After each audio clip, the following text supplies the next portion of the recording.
கங்குவா படத்துல முதல் அரை மணி நேரம் சரியா வேலை செய்யல, ரொம்பவே சலசலப்பா இருக்கு.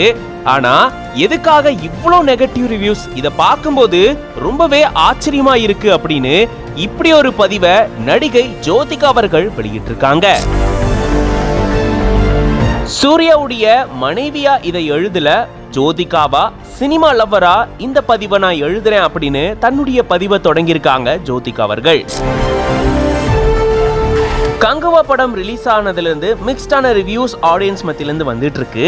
இந்த சூழல்ல தான் இந்த படத்தை பத்தின ஒரு பதிவையும் ஜோதிகா அவர்கள் வெளியிட்டு இருந்திருக்காங்க. அதுல அவங்க என்ன சொல்லி இருந்திருக்காங்கன்னா, கங்குவா படம் பாத்தீங்கன்னா பார்க்கவே ரொம்ப ஸ்பெக்டாக்குலா இருக்கு, சூர்யாவை பத்தி ரொம்பவே பெருமையா இருக்கு. இந்த மாதிரி வித்தியாசமான படங்கள்ல தன்னுடைய உழைப்பு போட்டு சினிமாவை இன்னொரு கட்டம் முன்னோக்கி சொல்றதுல உங்களுடைய பங்கு நல்லாவே இருக்கு அப்படின்னு சொல்லி இருந்திருக்காங்க.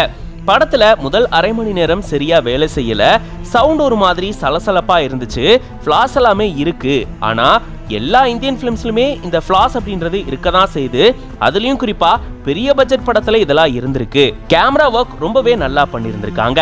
இதெல்லாம் ஒரு பக்கம் இருந்தாலும் நெகட்டிவ் ரிவ்யூஸ் நான் மீடியால பார்த்து ரொம்பவே சர்ப்ரைஸ் ஆயிட்டேன். குறிப்பிட்ட ஒரு சிலர் வேணும்னே இந்த மாதிரி நெகட்டிவிட்டி ஸ்ப்ரெட் பண்ற மாதிரி ஃபீல் ஆகுது அப்படின்னு அவங்க சொல்லி இருந்திருக்காங்க. ஃபர்ஸ்ட் ஷோ முடியறதுக்கு முன்னாடியே நெகட்டிவிட்டிய ஒரு சிலர் ஸ்ப்ரெட் பண்ண ஆரம்பிச்சிட்டாங்க அப்படின்ற மாதிரியும் அவங்க குறிப்பிட்டிருக்காங்க. படத்துல நிறைய பாசிட்டிவ்ஸ் இருக்கு, அதெல்லாம் ஏன் நீங்க சொல்லல? ரிவ்யூவர்ஸ் அதை மட்டும் விட்டுட்டு நெகட்டிவ்ஸை மட்டும் சொல்றீங்க அப்படின்ற மாதிரியும் இந்த பதிவுல அவங்க சொல்லியிருந்திருக்காங்க. ஆனா இந்த மாதிரி இவ்வளோ பட்ஜெட்ல புது முயற்சியில அதுவும் 3Dல எடுத்ததுக்கு நம்ம அப்ளாஸ் தான் கொடுக்கணும். இந்த மாதிரி நெகட்டிவிட்டி ஸ்ப்ரெட் பண்ணக்கூடாது. கங்குவா டீம் ரொம்பவே பெருமையா இருங்க, நீங்க ரொம்ப நல்ல படம் பண்ணிருக்கீங்க அப்படின்னு சொல்லிட்டு இந்த மாதிரி ஒரு பதிவை தான் அவங்க வெளியிட்டு இருக்காங்க. சோஷியல் மீடியால ஒரு சிலர் நெகட்டிவா இந்த மாதிரி கருத்துக்களை இந்த படத்துக்கு எதிராக சொல்லிட்டு வராங்க அப்படின்னும் ஒரு சிலர் பதிவிட்டுட்டு வந்தாங்க. அதுக்கேற்ற மாதிரி தான் நடிகை ஜோதிகா அவர்களும் இப்படி ஒரு பதிவை வெளியிட்டு இருக்காங்க.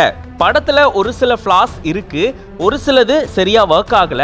ஆனா நெகட்டிவிட்டி ஸ்ப்ரெட் பண்ற அளவுக்கு இவ்வளவு மோசமான படம் இல்ல அப்படின்றத இந்த பதிவு மூலமா அவங்க தெரிவிச்சிருக்காங்க.